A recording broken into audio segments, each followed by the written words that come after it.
think. Okay, let's say Lithuania is paying 20% more than Latvia and Estonia. And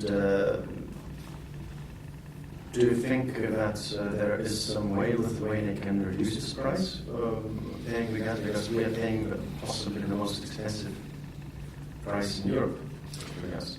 It's quite clear that there is one way Gazprom deals with its consumers. Those consumers who are ready to demonstrate their will to act, promoting competition, alternative sources of supply, reducing consumption, and so on, they are treated differently because the threat of losing market becomes very real. And the more countries dependent on Gazprom, the more it shows its weakness, more pressure is being put in turn. So I think if you take a look at the experience of other countries, there's a direct correlation between these factors. So I think one way in the medium and longer term, one way to address the problem of import dependency and worse price conditions is competition, alternatives, developing either be it LNG supply from overseas or be it shale production at home. If you will not be able to establish these alternative sources of supply, it means that there will be always an opportunity to exert monopoly pressure on you and make the price for you higher than for everybody else. I think that there is where the answer lies. It's not in the negotiations about discounts. Some people naively believe that if we approach Gazprom more smoothly, it will be so generous to provide discounts and so on. Just take a look at recent examples. For instance, Ukraine under President Yanukovych several years ago received general discounts on gas prices for Russia, but it came at a price. Ukraine was forced to sign an agreement of long-term agreement of continuation of presence of Black Sea Fleet. Also, Gazprom did not surrender a single penny in this whole discount issue because it had forced the Russian government to abandon state export duties on gas. I don't think they have this opportunity anymore because current budget situation in Russia is not good. We barely are balancing our federal budget, even with oil costing over $100 a barrel. Actually, I think it's going to be very difficult to repeat the Ukrainian scheme. And even the discount scheme applied to Ukraine did not save Ukraine from the $7 billion claim, which Gazprom is now submitting to court, which means that there's no guarantee with the monopoly. If it can exert monopoly pressure, even if you negotiate certain discounts for a short period of time, monopoly can come back with more complexities and more difficulties imposed on you. So I think you should seek a systemic and longer-term solution based on competition and creating stable and viable alternative sources of supply, rather than focus on hidden bilateral undercover negotiations on temporary discounts, which in the longer run do not work like in the Ukrainian case. Talking about electricity, you heard about the referendum results, and the project which was started by the previous government is halted now. It's sort of, we don't know what is going to happen. We have to wait until mid of this year, until May, basically. One of the ministers of Latvia, I think Minister of Defense, after he found out that the outcome of the referendum, he said that this is a victory for Russia. Well, you have to consider that the modern world is not a zero-sum game.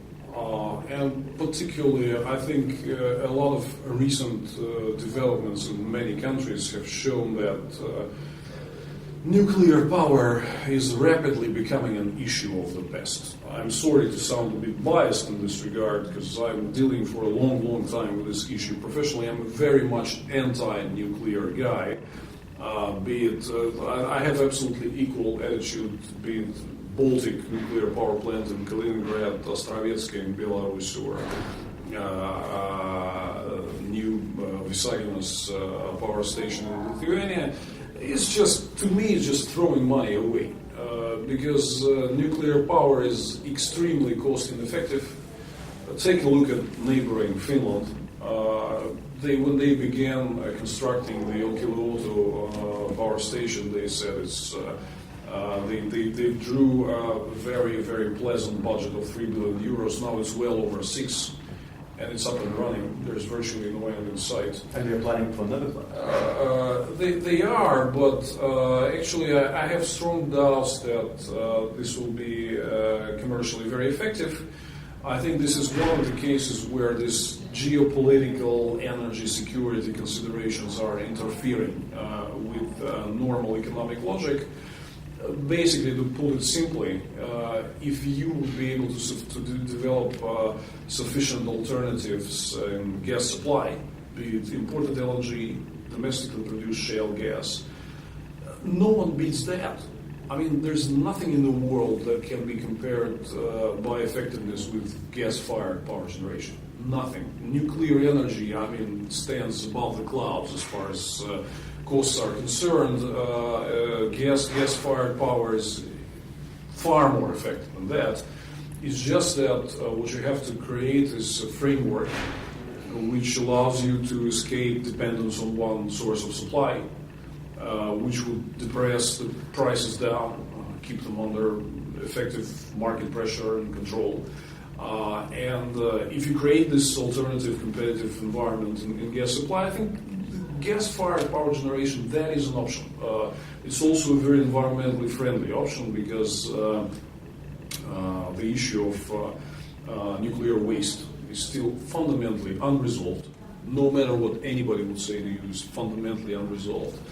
And I think in this regard, given all the extra cost additions that nuclear power features, be it decommissioning, you experienced that with Ignalina. You were one of the pioneers in modern Europe to decommission an old plant, and you know how costly it is. There's nuclear waste, you have capital construction costs which normally exceed the planned scheduled amount at least 2 times or even more, right? And you also have, basically what you do is you switch one form of import dependence to another because uranium still has to be imported. And actually in this regard, I think if one considers focusing on one very simple and reasonable project, which is creating a truly competitive gas market based on various sources of supply, domestic LNG from overseas, gas from Gazprom, why not if it comes at a competitive price? Then actually development of power generation based on gas-fired power plants, economically that's just obviously the most reasonable option. So I think maybe I totally agree with the population of Lithuania, which had voted out nuclear option at the referendum. It was a wise decision, very much in line with current global trends. I think global nuclear industries is aiming at a shutdown. So actually, I think it opens good perspective for normal, viable strategy of energy supply. Talking about Nord Stream, it was a lot of comprehension in the Baltic states and in Poland that effects of Nord Stream towards their independence, towards their economies, and division of Europe, a new Ribbentrop Molotov Pact, and all of that. A lot of that comprehension was happening around. Here we go. We have it. It's functioning. Do you think that all that comprehension was founded that Lithuania is actually we still facing threats from that? Is that the case? Well, I think what is important is that in the past decade, European energy market, and particularly gas market, had fundamentally changed. So when all this discussion about Nord Stream started, then it was called the North European Pipeline. The name Nord Stream even did not appear some time ago. When this discussion had began, European market was far less competitive than today. No one could have imagined such a rapid development of LNG, pipeline interconnections within Europe, development of underground storage facilities, not to mention such things as North American shale revolution and potential development of shale deposits in Eastern Europe. We have a much more relaxed and competitive environment in the European gas market now. What we see is, despite the fact that Nord Stream is built and operating, we also see Gazprom, in fact, squeezed out of the European market. It has been losing its market share last year very rapidly. The exports to Europe had declined, and Gazprom is trying to justify that with the economic difficulties of Europe. But you can clearly see, if you go and break down by country analysis, it's very easy to see that actually Gazprom supplies to most European countries have declined much stronger than consumption of gas in the same countries. So other competitors, be it Qatar or Norway, have been winning gains. Libyan supplies restored, right? Again, replacing Gazprom gas. So it's rather the competitive forces at work and Gazprom losing positions in Europe, rather than just can be simply explained by a crisis environment. Means that whenever there is more competition, monopolies become far less scary. So all these fears and doubts about Nord Stream, they're justified simply because of the extent of monopoly power of Gazprom. Monopoly power is never good. It's always bringing a lot of discomfort for consumers. But you also see very positive competitive trends emerging in the European market fundamentally, which are rapidly spreading onto Eastern Europe, onto Baltic countries, and that is good.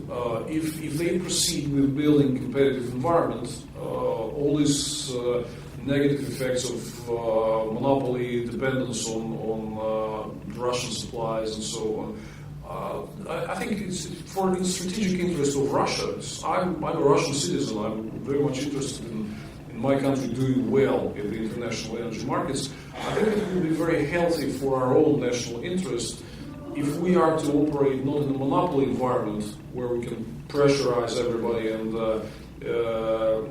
stem monopoly rents. If we will be operating in an open, transparent, competitive environment, competing with others openly with different alternative sources, that will force us to be more efficient, increase our productivity, efficiency, and so on, and that will be good for Russia as well. So I think right now, with the development of such competitive environment on the European gas market, Nord Stream is becoming really a secondary story, not as scary as a lot of people thought before. And the last question about Stockholm arbitrage. Do you think that Lithuania has a chance to win? Well, no one can predict what might happen in court. However, I think Lithuania's position is strongly backed by the European legislation, which is widely adopted in a similar manner all over Europe, in a pretty similar manner being applied to Gazprom as well. And in a lot of cases, Gazprom is voluntarily compliant with this legislation. So I would not dare to predict how effectively Lithuanian lawyers will work in this so-called arbitrage. And what the arbitrage will decide, I truly believe in its independence. However, I think, professionally speaking, it's a relatively easy case to win. So I think simply Gazprom is trying to portray the situation, basically exaggerating its capabilities of bringing the whole case to the Gazprom-favored court victory. I think the odds are that just take a look at what was happening in the other countries regarding the same issue. If you can give me an example where Gazprom won such a case, I think I would be very much interested. I never heard of that. So I have a good chance to try to... Yes, it depends on dedication and professionalism of people who defend the unbundling and competition promotion case.